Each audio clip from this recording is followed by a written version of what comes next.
So welcome and thank you for joining us tonight. The title of my talk tonight is A Journey Toward Racial Healing.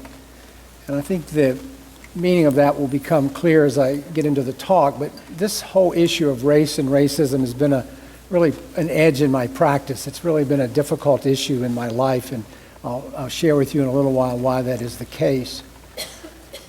But I decided to do the talk. Actually, some of what I'll talk about tonight, I presented about 5 years ago when my friend Bernadine was here, and I'll speak to that in a moment. So for those of you that were here for that, and you've heard the story, I apologize for repeating it, but I think we have enough new folks that I thought it was time to revisit it.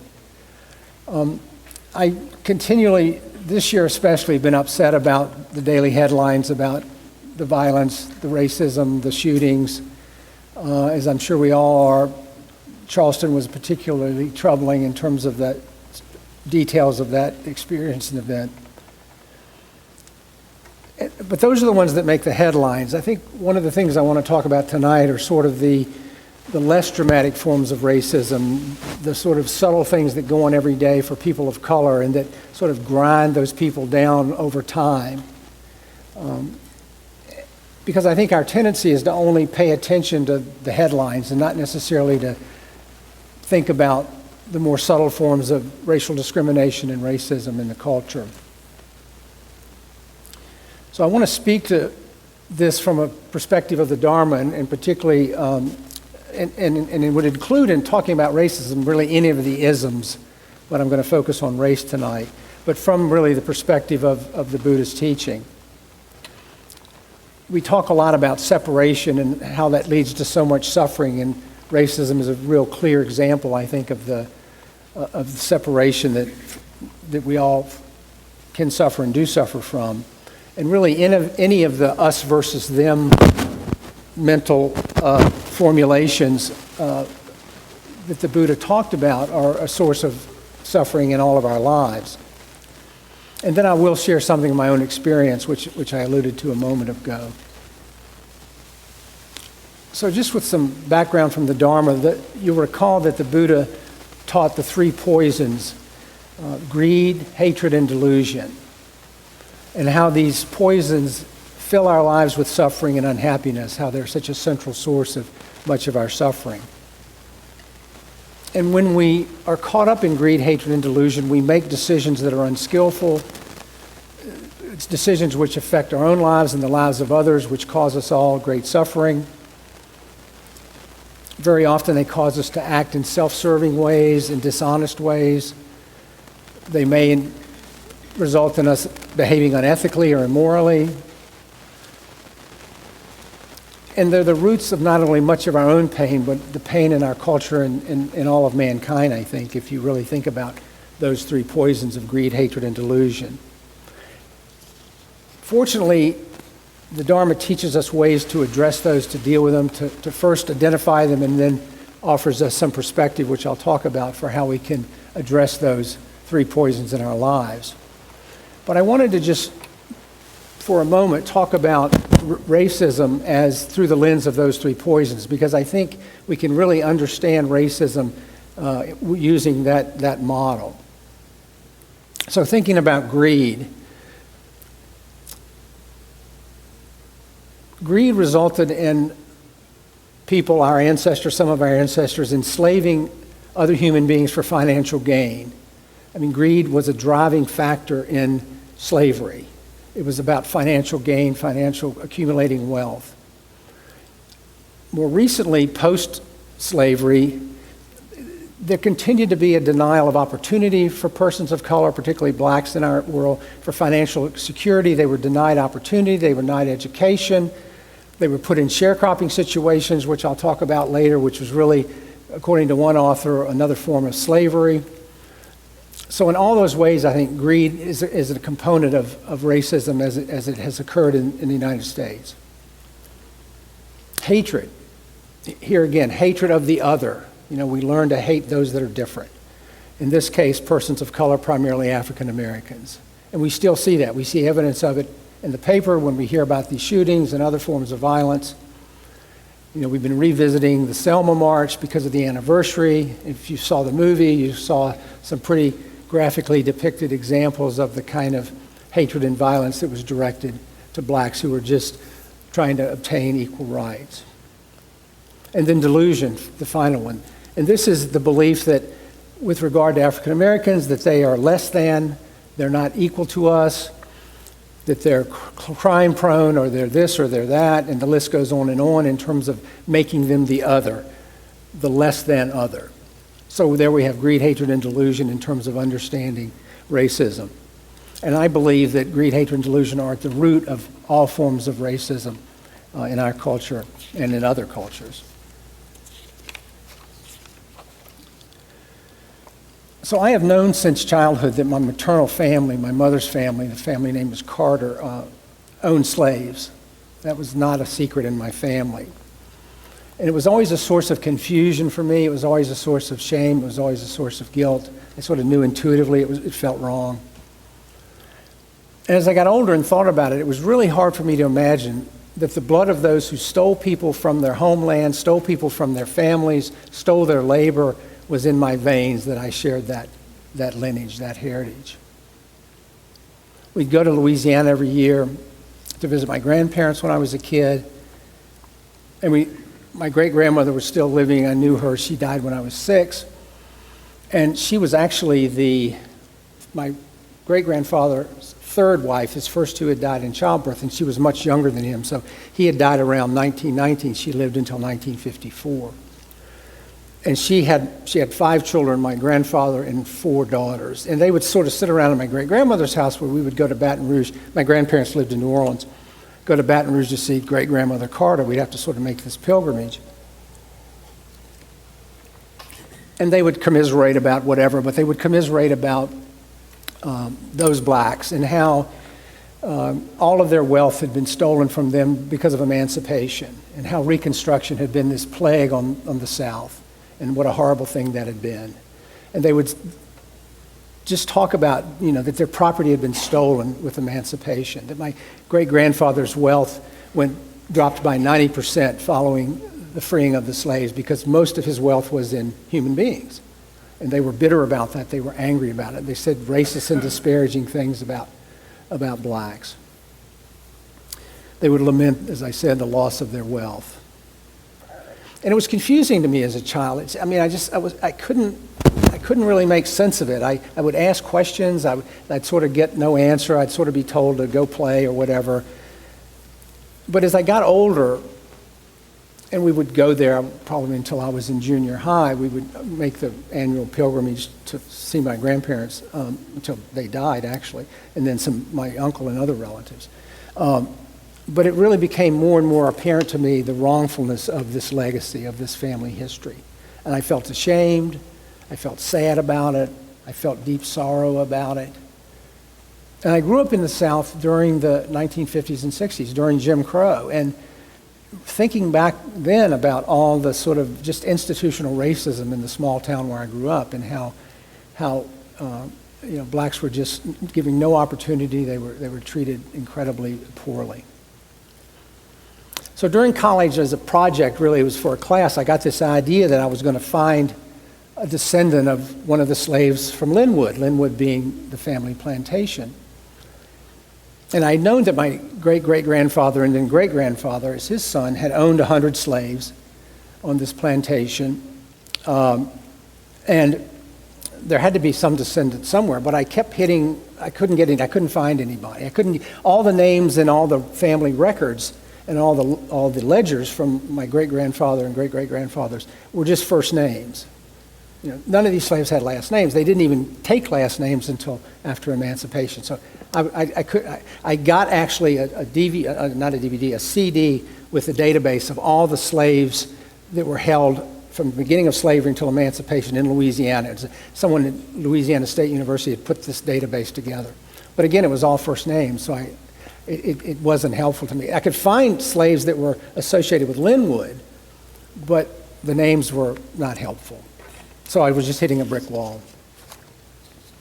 So about 5 years ago, I was online with my youngest son. whose middle name is my mother's family name, Carter, he'd never been there, and we were going to take a trip to Louisiana and to the plantation. He was interested. He was getting old enough to be interested in it. So I was Googling around. I punched in Linwood just to sort of see what came up to give him some background. And up pops a link to a video about Linwood. And I thought, well, I don't know anything about this. Well, this piqued my curiosity. So I immediately watched it. I could stream it on my desktop. And it's this middle-aged African-American woman and an elderly African-American woman touring Linwood.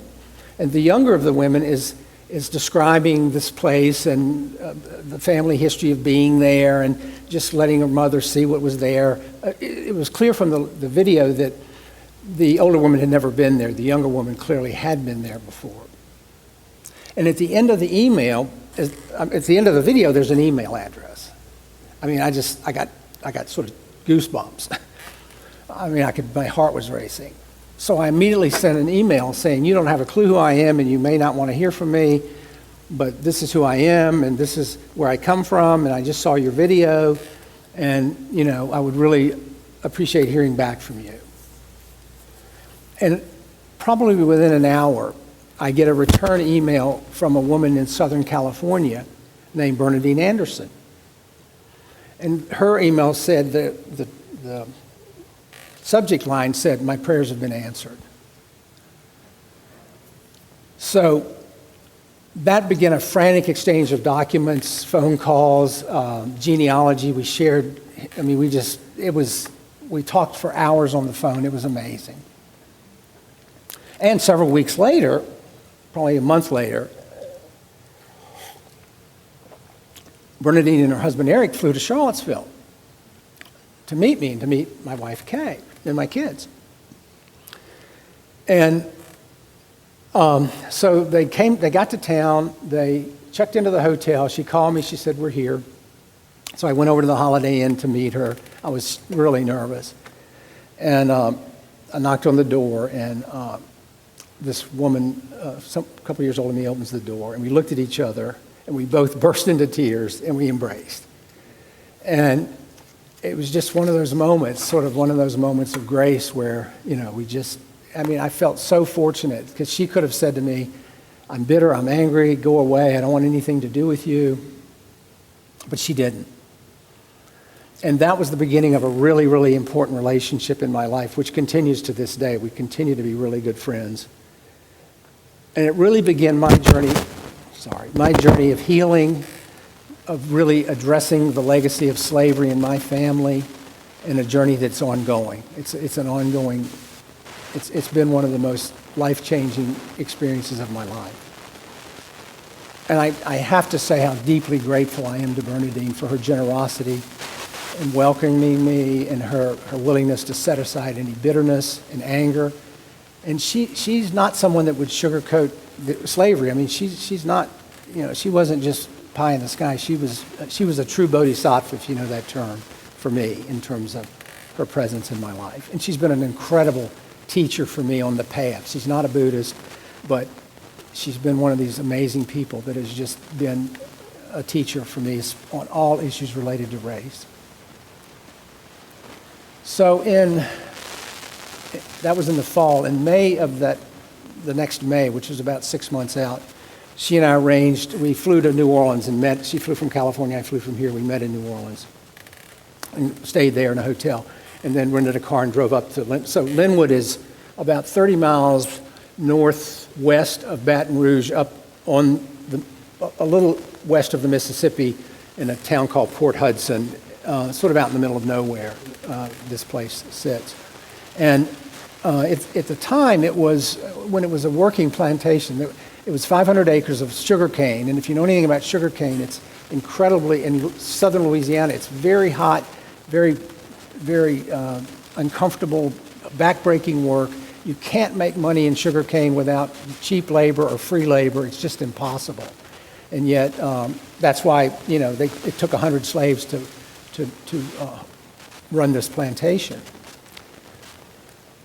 So I wanted to just give you just a brief digression here, and I wanted to give you 3 perspectives about Linwood and that experience. And the first one is from from Bernadine herself. And this is a book that she put together called The Stevenson Family of Louisiana, A History. It says, From Slavery to Owning the Land That Once Enslaved Them. And it's a wonderful book.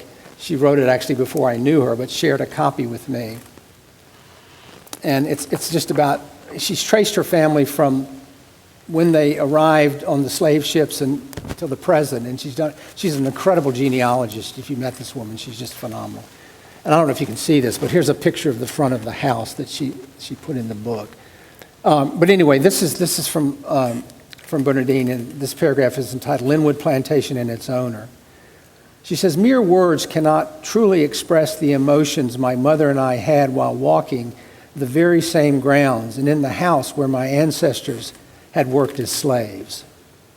Yes, both of us felt as though our ancestors would want their stories told.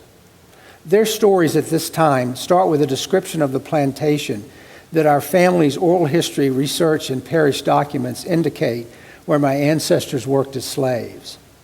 The following is what my mother and I saw as we drove to the end of a long, winding dirt road near Jackson, Louisiana in October 1994.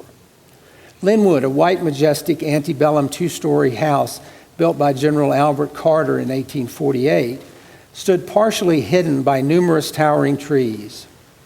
A large white wooden double-entry gate connecting the two white brick columns stood welcoming yet protective. On one of the columns was a sign that read, Linwood Plantation House, circa 1848.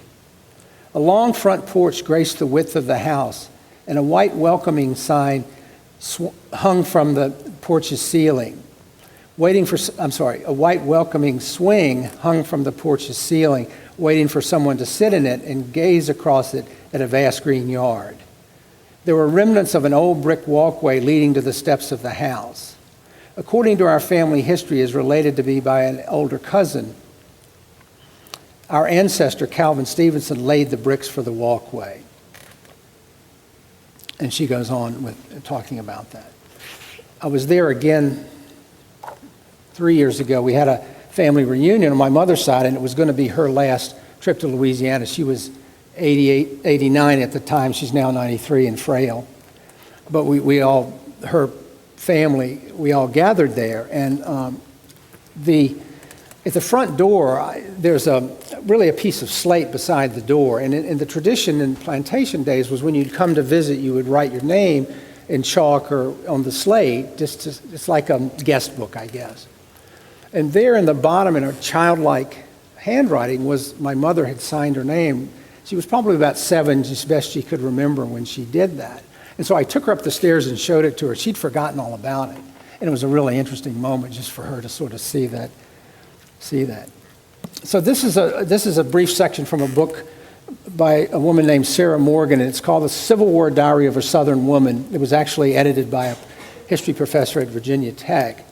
But this is her diary about her life in the Civil War. She was actually from Baton Rouge, but because of the Union troops coming, her family sent her to Linwood. So she actually lived at Linwood. This part of the diary is from 1862, and wrote about it, and was close friends with my great-grandfather before he went to fight in the war.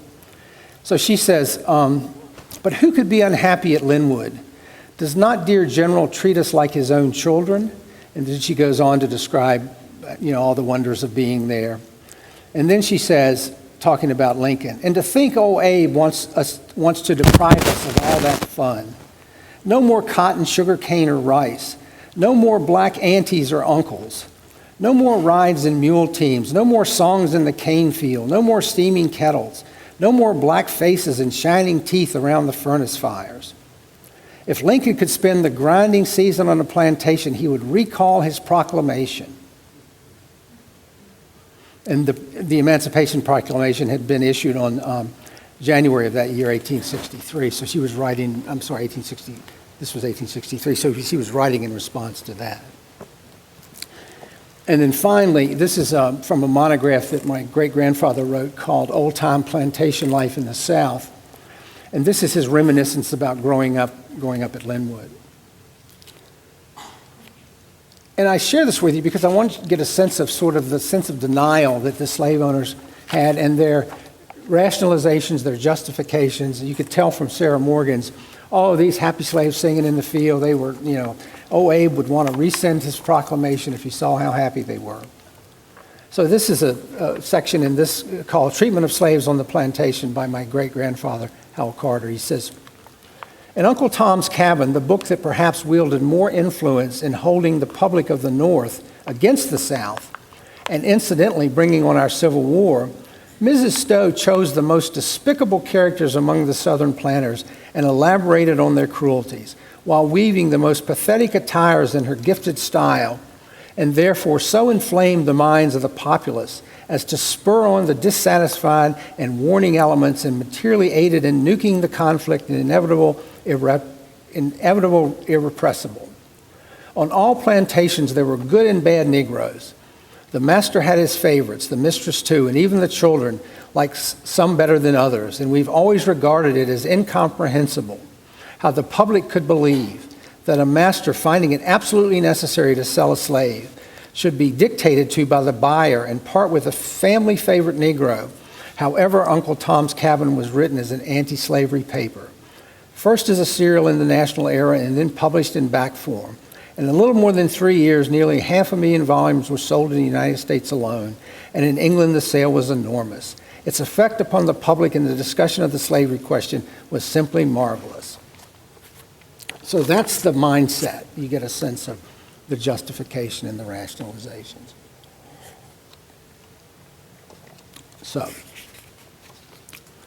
So anyway, Bernadine and I are at Linwood, to back to that. And it was just incredibly powerful being together in that place and really deeply moving, I think, for both of us. She actually showed me on that. She'd shown me before, but she brought me a copy of a sales receipt. It was a receipt for $100, and it was a sales receipt made out to my great-great-grandfather for a Negro boy named Calvin, her great-great-grandfather, when he was bought by my great-great-grandfather in the slave market in New Orleans. He was about 8 years old, we figured, when he was bought.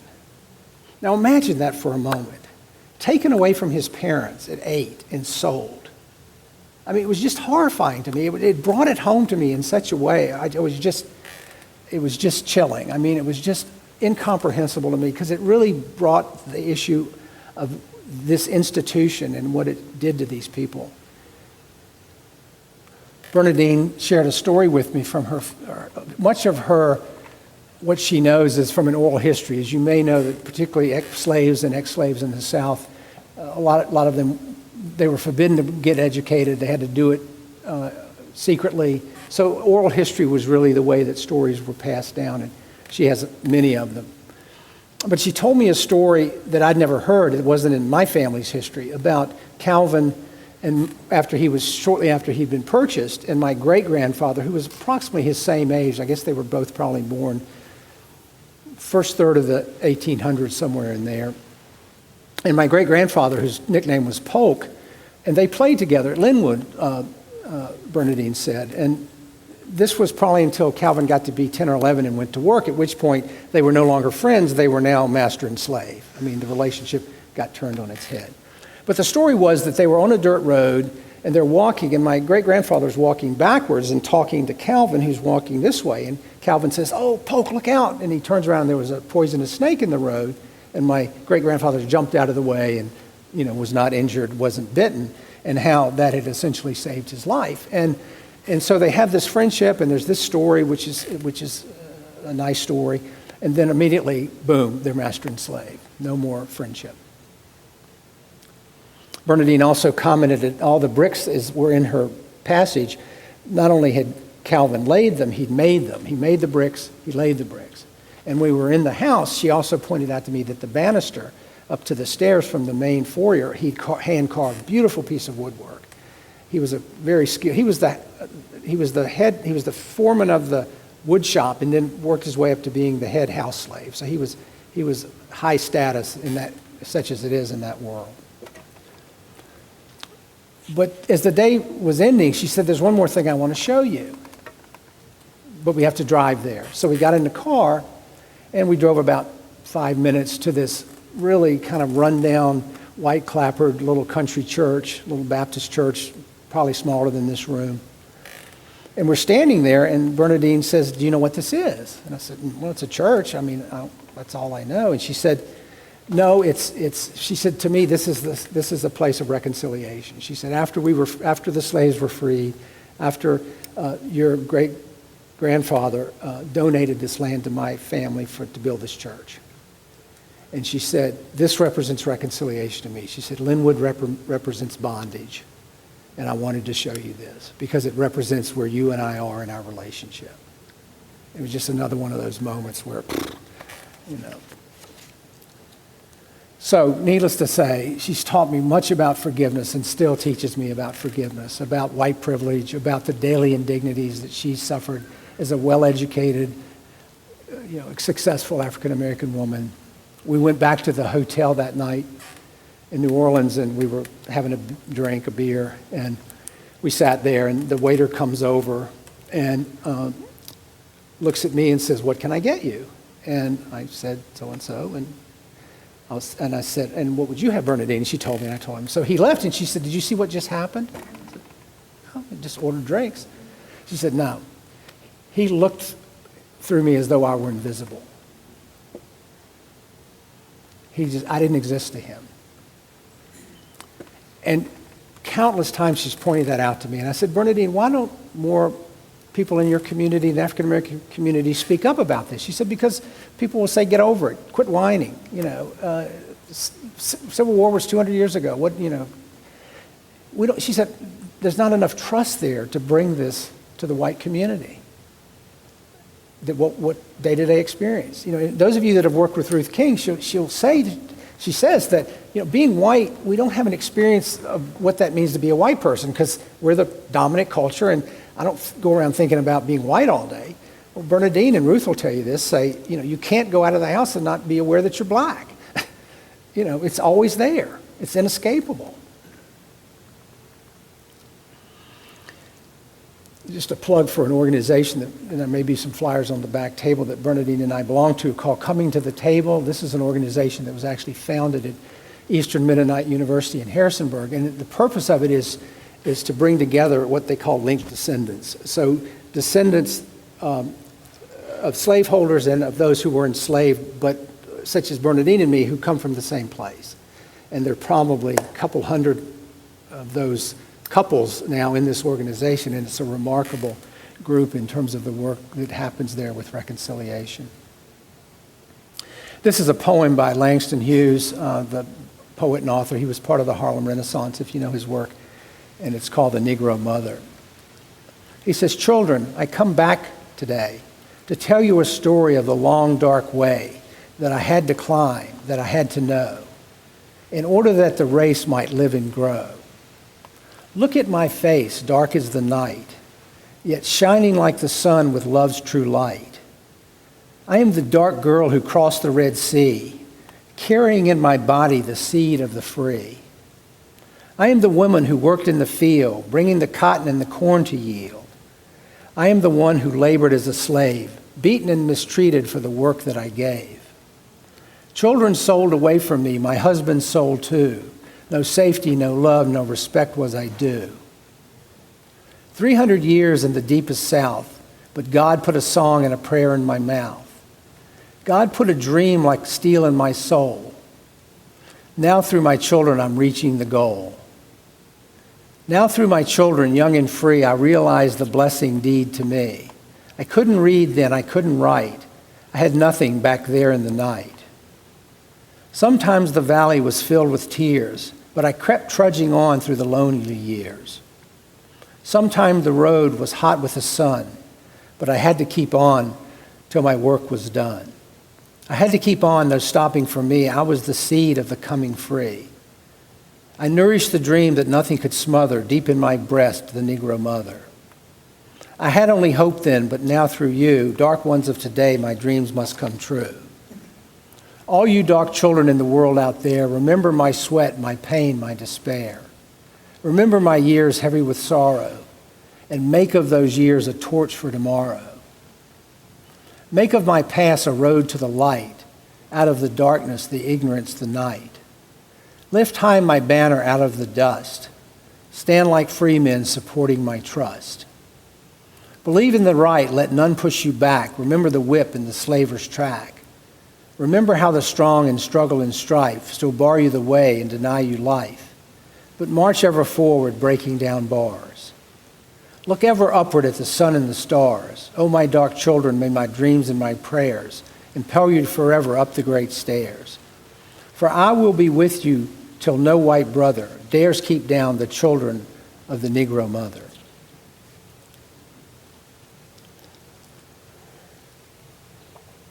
So I often get the question, why is slavery still important, people will say, when I talk about this experience. It happened 150 years ago or more. Aren't we over it? Well, we're not. The legacy continues. Slavery destroyed the most important institution that we as human beings experience, and that's the family. Destroyed it. Children were sold away from their parents, women were raped, black men were humiliated, separated from their families. And I and many other whites continue to benefit from this legacy. There's a new book out actually on how capitalism was founded on slavery, and that's what made America to be the economic powerhouse that it is. And that the slave labor at Linwood provided capital that allowed my family to prosper. And with these and other advantages, my forebears accumulated wealth that continued to be passed down to the generations. Doors were opened because of this, access is granted, deals are made. Bernadine's family, poor sharecroppers after the war, lived in the South after emancipation, had to fight for everything, terrorized by the KKK and other white supremacist groups. She has horror stories about how her family was treated after the war, after Reconstruction, when Johnson pulled the Union troops out of the South. The disenfranchisement through Jim Crow, voting denied, the sharecropping situation. Laws were passed. The book I alluded to earlier by Douglas Blackman, Slavery by Another Name, he says, under laws enacted specifically to intimidate blacks, tens of thousands of African Americans were arbitrarily arrested, hit with outrageous fines, and charged for the cost of their own arrest. With no means to pay these ostensible debts, prisoners were sold as forced laborers to coal mines, lumber camps, brickyards, railroads, quarries, and farm plantations. Thousands of other African Americans were simply seized by Southern landowners and compelled into years of involuntary servitude. He gives this example. On March 30th, 1908, Green Cottenham was arrested by the sheriff of Shelby County, Alabama, and charged with vagrancy. Cottenham had committed no crime. Vagrancy, the offense of a person not being able to prove at a given moment that he or she is employed, was a new and flimsy concoction dredged up from legal obscurity at the end of the 19th century by the state legislatures of Alabama and other southern states. It was capriciously enforced by local sheriffs and constables, adjudicated by mayors and notaries public, recorded haphazardly or not at all in court records, and most tellingly, in a time of massive unemployment of all Southern men, was reserved almost exclusively for black men. Cottenham's offense was blackness. After 3 days behind bars, 22-year-old Cottenham was found guilty in a swift appearance before the county judge and immediately sentenced to a 30-day term of hard labor. Unable to pay the array of fees assessed on every prisoner, fees to the sheriff, the deputy, the court clerk, the witnesses, his sentence was extended to nearly a year of hard labor. The next day, Cottenham, the youngest of 9 children born to former slaves in an adjoining county, was sold. Under a standing agreement between the county and the vast subsidiary of the industrial titan of the North, U.S. Steel Corporation, the sheriff turned the young man over to the company for the duration of his sentence. In return, the subsidiary, Tennessee Coal, Iron, and Railroad Company, gave the county $12 a month to pay off Cottenham's fees and fines. What the company's managers did with Cottenham's and thousands of other black men they purchased from sheriffs was entirely up to them. Someone actually sent this to me today. It just makes the point about the vagrancy laws, about the wealth that was lost when the slaves were freed by the whites, and on and on. So it's a well-documented fact of our history. So unlike my experience, Bernadine has had to kick open every door she ever encountered. I mean, doors were open for me.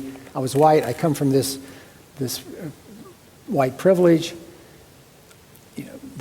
Racism, Jim Crow, segregation, it created disadvantage. It was exclusive. It reverberated through the community. It still reverberates through the black community. And the advantage for whites, white privilege continues to this day. And even though the civil rights movement changed the laws, it didn't change what's in people's hearts. And we see that. The laws are there, but people's hearts still have a ways to go. And what we really have is de facto segregation. We see it in the schools, how kids are tracked. We see it in employment. We see it in many ways. And this is why slavery still matters and why it's a daily fact of life in the black community, because they're still living with the fallout and the legacy of having their freedom stolen, their labor stolen, their families destroyed, their culture destroyed. And to me, it was an evil, evil institution, and it to this day pains me that my family participated and profited from it. And all the while romanticizing it. Those were the stories I heard growing up.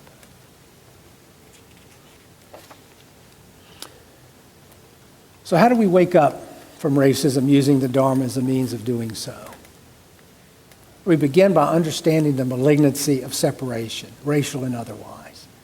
We can never be truly free until we realize that separation is a cause of tremendous suffering.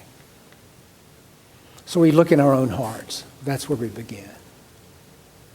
Bell Hooks, the writer some of you may know, wrote, she's an African-American writer, I'm often asked when talking about racism in Buddhist circles to be specific, to give examples.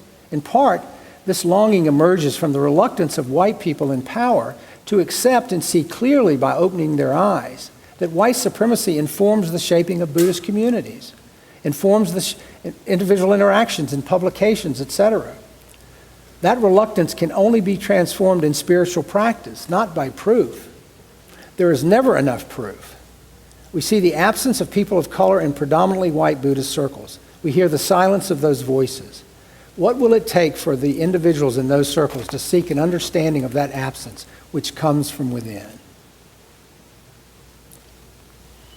So I believe we all have an obligation to uncover, to resist, to transform racial oppression and injustice wherever we see it as part of our practice.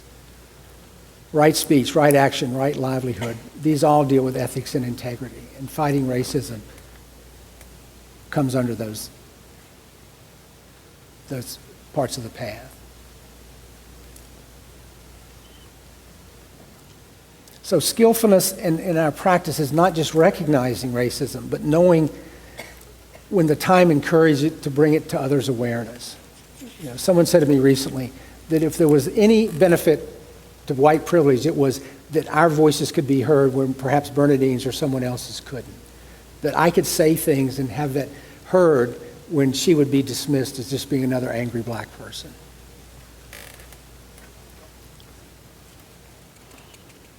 But without some form of continued spiritual practice, promoting clarity, promoting love, it's very difficult to have a meaningful and lasting difference in terms of this scourge of this. And that social justice has to include the cultivation of clarity and the cultivation of an open heart. And that the Brahma Viharas, loving kindness, compassion, sympathetic joy, and equanimity are all ways of addressing this problem. That mindfulness allows us to see clearly and with compassion the institutional and individual racism and the privilege around us.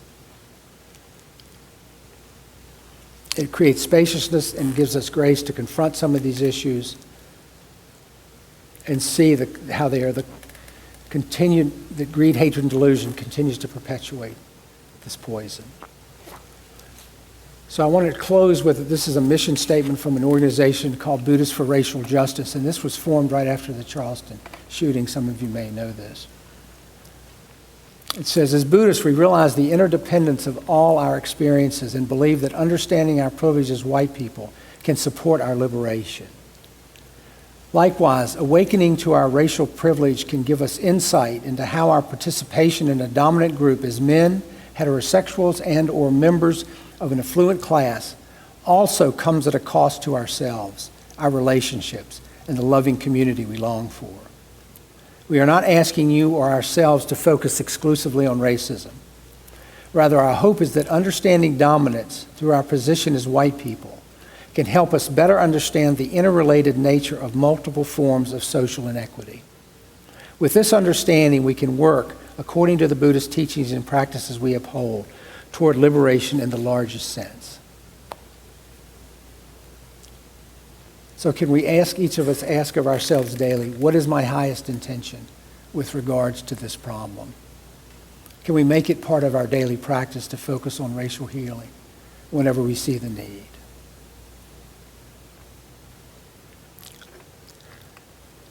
So may all beings be free from suffering. Thank you.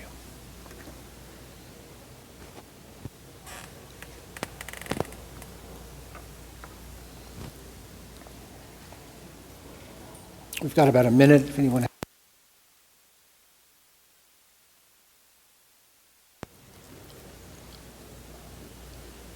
Thank you.